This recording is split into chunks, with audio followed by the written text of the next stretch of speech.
este video vas a aprender a cómo localizar los focos de auscultación cardíacos.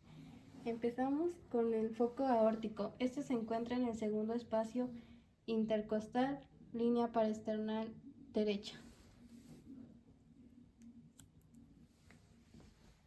Luego tenemos el pulmonar, que este se localiza en el segundo espacio intercostal, línea paraesternal izquierda.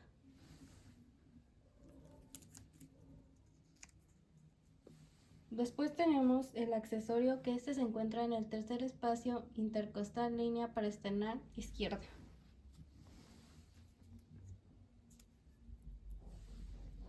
Luego tenemos el tricúspide, que este se encuentra en el cuarto espacio intercostal a la izquierda del esternón.